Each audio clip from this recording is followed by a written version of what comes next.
Good afternoon, friends of the Jose Manuel H Garage channel. I'm still working on my 2005 Audi A4 1.8 Turbo Cabrio 4. I've already changed all the fluids, all the rubbers, all the filters, all the oils, everything.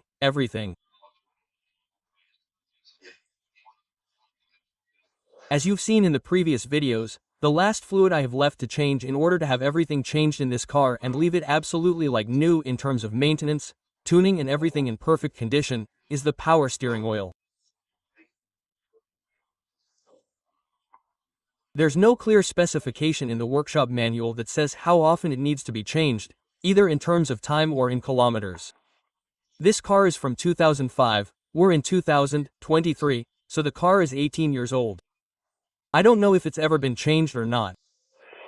And just to be safe and because it's relatively easy and not expensive, I'm going to change this last fluid I have left. I'll leave the specifications in the video description, but here you have it, it's the green one.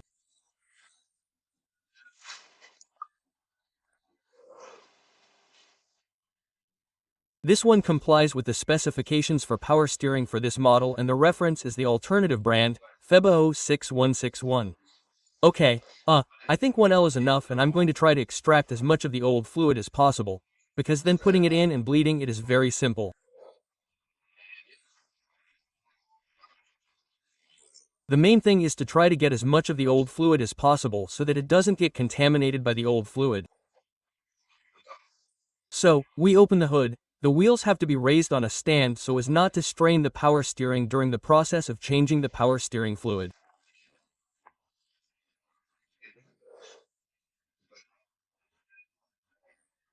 We already have them on a stand and what we need to do is extract the return hose from the expansion tank, that is, from the reservoir of this hydraulic oil for the power steering, and extract as much of the old oil as possible through the return pipe.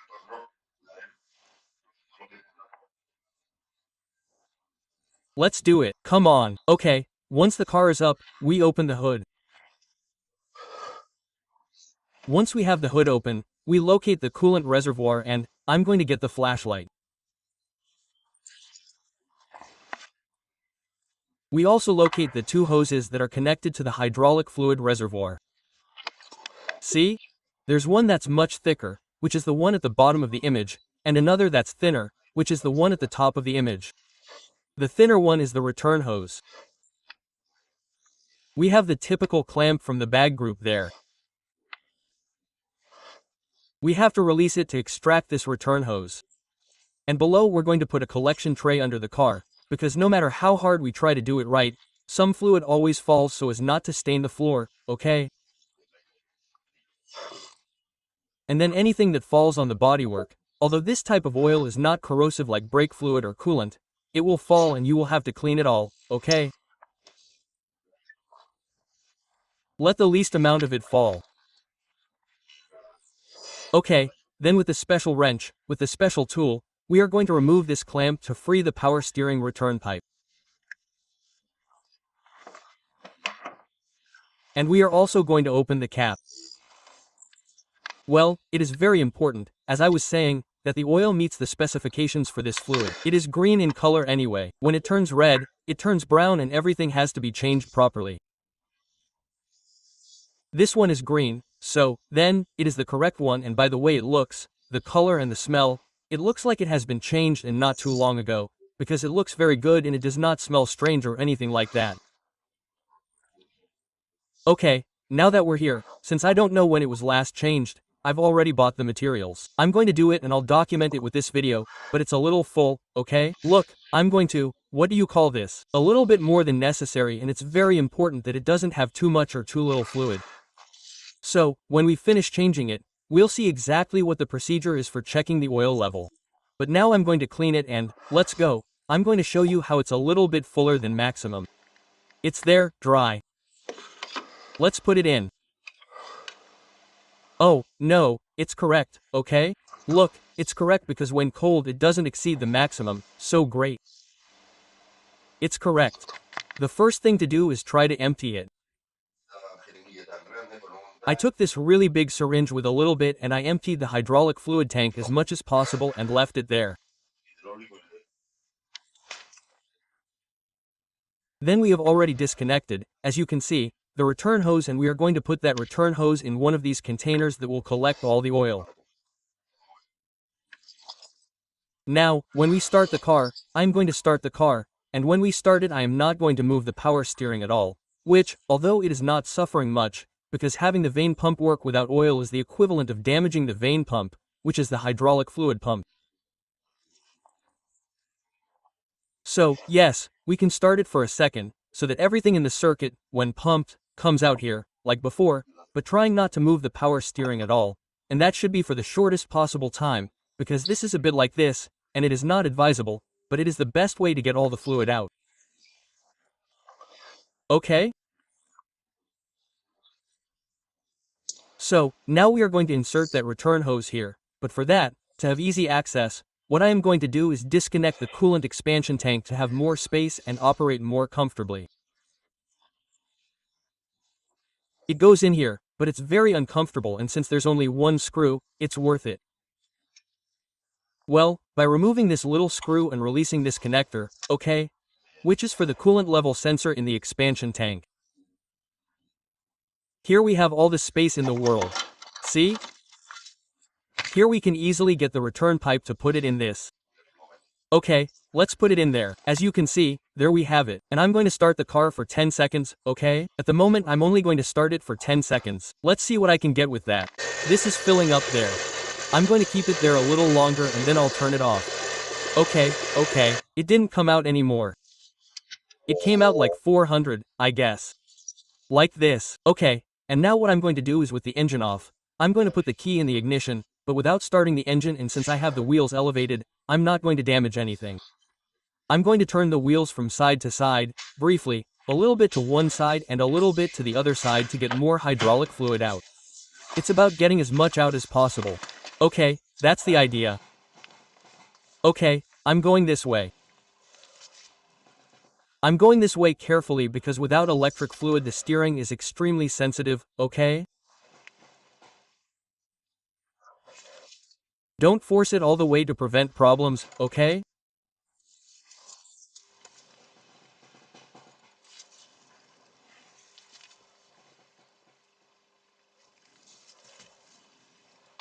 Just a little bit to see if more hydraulic fluid has come out. That's kind of the idea. When I start it and move it from side to side, I won't have gotten half a liter, okay? Half a liter won't have gotten out. Now I'm going to see again by moving the steering wheel from side to side to see if I can get some more out or not, and then I'll leave it. I'm not risking it anymore. Okay, look at all the hydraulic fluid that I've gotten out. It will be like 600 cc. I have this meter here and it's about 600 cc approximately. Nothing, very simple. Once we have removed all the oil, all the hydraulic fluid, we put the hose back in place.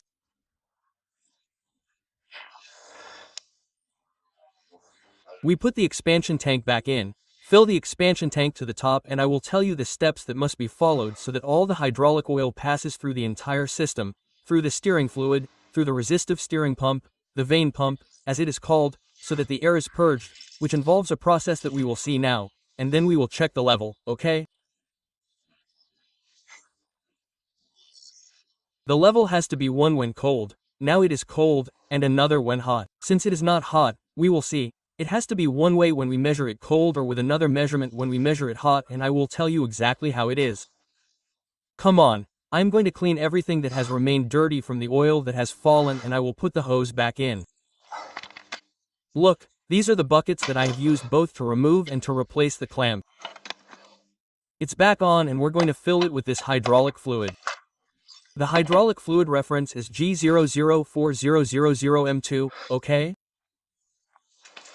The equivalent of the FEBA brand is Febstein. This is the 06161. I'll leave you a link in the video description so you can buy it on Amazon. To buy it on Amazon, okay? If you buy it through that link, it's going to cost you more because I always look for the cheapest link, and in turn you'll be contributing to the maintenance of this channel. Okay? Then try to also look at Easy A online, which is the electronic spare parts catalog for the Baja, Odyssey, Volkswagen and Skoda groups. And in many cases it says exactly what the exact filling amount is. In this case it didn't come to me. The exact amount isn't in the workshop manual, in the SWIN, which is the workshop manual, either, but judging from what I got, which is about 600 centiliters, it's approximately what's needed. If not, anyway, now we have to follow the filling process, and I'm going to explain exactly how to do it so that when it's cold you can see what the level needs to be, but let's calculate that it's around 600 centimeters C more or less. Okay, I'm going to put the expansion tank in now. Remember to put the connector for the coolant level sensor in. We put it in and start filling it up. For now, I'm going to fill it all the way to the top, okay? Because when I start it and the pump starts sucking, it's going to go down. So, let's put it in there, like this until it's completely full.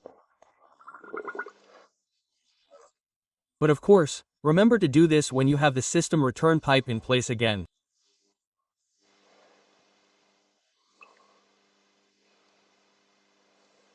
Okay, now we have it almost full at the top. I don't know if you can see it or not, it's right there at the top. Okay, so once we have it like this, we're going to do the following. Let's see. The instructions I gave you for emptying are not in the workshop manual, and they are the ones I have seen, as a result of watching other videos, researching and such.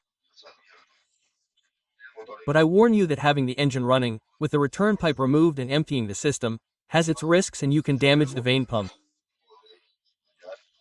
So if you do it at your own risk. I did it very carefully. When I did that, I didn't move the steering wheel just in case, but there is a certain risk there. But, once it has been emptied, and such, the procedure for filling and removing the air, yes, it is written in the workshop manual, and yes, from now on, the points I tell you about how to do this air filter, filling, and then checking the correct oil level. Well, that is in the workshop manual on WIN, and I will describe it to you step by step, okay? The first thing we need to do is the following. First, keep in mind that the car must be raised and on stands with the wheels in the air. They cannot be resting on the ground. Next, the engine must be started for a maximum of 2 seconds. The pump must not suck in air, the steering wheel must not be turned under any circumstances, and then the engine must wait 30 seconds for the next start. For each 2-second start of the engine must wait 30 seconds. In other words, we start the engine for 2 seconds, turn off the engine, and wait 30 seconds. We must do this several times so that the engine starts to absorb the oil, okay? And once we have done this 2 or 3 times and it no longer absorbs any more oil, the system has absorbed it all and we can proceed with the following steps. But these steps must be done as many times as necessary. What I am saying is that we start the engine for only 2 seconds, stop, and wait 30 seconds. We must do this as many times as necessary until the engine stops absorbing any more oil. Now, just talking to you, it's already sucked up quite a bit of oil, so I have to refill it again before starting, okay? Come on, I'm going to refill it a little bit more and we'll start it for 2 seconds and turn off the engine. It's starting the engine. I've already filled it there. I miscalculated and a little bit spilled out, but come on. Now I'm going to clean it and come on. Let's start the engine. 2 seconds maximum and stop. Come on. Let's start the engine for 2 seconds, okay? 1, 2, turn off. I have to wait at least 30 seconds, okay? 30 seconds. Look, and with that start of only 2 seconds, look at how much it's sucked up, okay? Do you see how much it's sucked up? It's sucked up a lot. It's been there since, it was all the way up and now it's almost all the way down again. And it's very important that it doesn't suck oil, that is, that it doesn't suck air into the system. Okay, let's fill it up again all the way to the top. Let's wait for 30 seconds to pass and then do the same procedure again. Well, 30 seconds have passed and I've already filled it up again. Okay, same story. I'll start it for another 10, another 2 seconds and stop. 2 seconds, okay? Otherwise it's going to suck up too much oil and we could have problems with air getting into the system. Okay, another 2 seconds.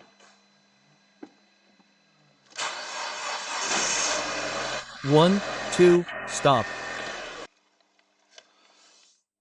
Look, now it's sucked up, but it's sucked up a lot less. In fact, I'm going to wait another 30 seconds. I'm not going to fill it up because I don't want to overfill it. And now I'm going to leave it for 3 seconds, okay? 3 seconds, okay? It started for 3 seconds and it barely went down. Then, so, we can now understand that the oil level is constant, and once we have the level like this, because if I fill it more I'm going to have to take out oil, and the point is in any case, if I overdo it, I take out as little oil as possible, okay? If I can avoid taking out oil, all the better. Okay, once we've done this, we have to turn the steering wheel 10 times from stop to stop with the engine stopped. That is, 10 times to the left, 10 times to the right. Let's do it. Come on, let's do it with the engine stopped. This would be the next step. 10 times to the right, 10 times to the left. Okay, come on, 1. Let's see. Well, I'm going to do it with both hands. Let's see. But okay, come on, there we have a stop. It would be 1, another stop. Okay, now it would be 1. Now let's go with this stop, which would be 2. 2, and on the other side, 2. Come on, and so on until I do 10. I'm not going to record everything because it's boring. And taking advantage of the fact that I'm doing this thing of bleeding the air from the power steering system, since I have a faulty CV joint, that is, the outer drive shaft of one of the 2 front transmissions, and when listening to it I'm not 100% sure if it's the one on the left or the one on the right. I'm almost sure it's the one on the left, okay? That would be the one on our right, the one on the left, but I want to make sure. So my son Daniel is going to move the steering wheel for me, and now I'm going to stand next to the wheel of one and the other to listen to it more directly to see if the noise of that CV joint comes from the left to the right. Okay, Daniel, go to the left, yes. Now. Okay, and now go to the other side. Let's see. Leave it there for a second. Come on, it's almost certainly this wheel. I have almost no doubt, but now it's coming to the right and I'm making sure. Here I'm going to go underneath to see if I can see the CV joint properly. Okay, this is the CV joint. Okay, do it again, Donnie, on the other side. Yes, it's very clear, right? Here on this side. Okay, on the other side, Donnie. Okay. That's the one I'm going to change. Okay, the treads too, which is important, but the CV joint makes a lot of noise. Let's see, again, Daniel. Okay, do it again on the other side. I don't know if it's the CV joint or one of the tires. The CV joint also makes a noise when it's like this. I mean, it's the CV joint, almost certainly, right? Let's see if I can see the tires. The tires all seem fine at first glance. The tires all seem fine at first glance, right? Okay, do it again, Donnie.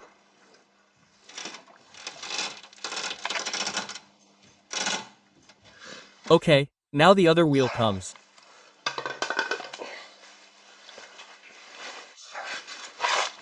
We're on the other wheel now. Let's see, do it, Daniel.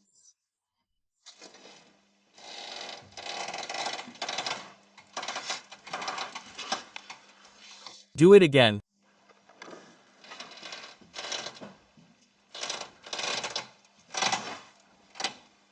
Okay, do it again. Yes, clearly on the left, right? Again.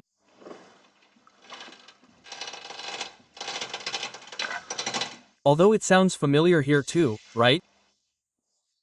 Maybe it's both again.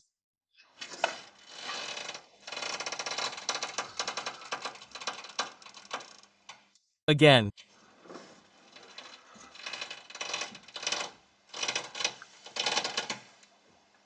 Okay, that's it, Danielito, thank you very much. And well, once we've done 10 on one side, 10 on the other, we check the hydraulic fluid, which I still have it at the right level. What's more, if you can see, it's a little overflowing. Wait, let me clean it and show you what level it is. Now it's dried. And now to check the level, which I didn't say before, but I'm telling you because I heard it right, I read it right and I checked it. The correct level is by screwing this in, okay? Once it's screwed in, you can't apply any more force. Now we take it out and that's the correct level. If we measure it without screwing this in, the measurement it's going to give us is going to be wrong. And look, I'm way past the level, but it still has to absorb a little bit more when I start the engine and back and forth. If not, I'll use the syringe to take out a little bit until it's level. Okay. So let's start the engine.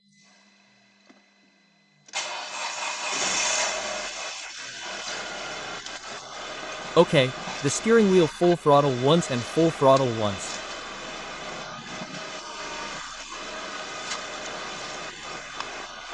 Full throttle twice and full throttle twice and so on up to 10. Okay, I'm not recording it all because it's a pain. And now let's look at the next step. We've done this, we stop the engine and check the level again. This would really be the level that we should definitely check with the engine cold, okay? I mean, with the temperature, because this little bit that we've started hasn't given the engine time to warm up at all. So let's go, clean it and check the level, which I think is going to be a little high, so I'm going to have to extract a little bit of oil. If it's low, then I'll check the level. Indeed, the level is too high. So I'm going to use a syringe to extract a little bit of oil until it's level. Then what the workshop manual says is that any little air that may remain in the circuit after 10 to 15 kilometers is automatically purged, and that's it. Okay, now there's no other option than to use this syringe to absorb this, and to measure it like this until it's at the same level when cold, okay? When the engine is hot and at operating temperature, the level has to be exactly right, okay? I'm going to tell you exactly. What the workshop manual says is that when the engine is cold, the level has to be in the minimum range, 2 mm above and 2 mm below. And when the engine is at operating temperature, it has to be between the minimum and the maximum, but never more than the maximum. In other words, I have to leave the level more or less at the minimum now, okay? Because the engine is cold. Look, I've nailed it. I already have it 2 mm above the minimum. And I'll leave it there so you can see more or less, so you can get an idea of what level it would be at. I don't know if the camera picks it up or not, but it's a little bit above that white filter there, okay? A little bit. That would be the right level when cold, okay? When cold, okay? Well, I'll put the cap in, clean this excess here, and we'll have done the exact procedure for how to change the hydraulic oil in the power steering. I hope this video has been useful to you, and well, see you in the next video of this car. I still have a few small things to do, not many, something to the hood and not much else, and it would be perfect to enjoy for a long time. Oh,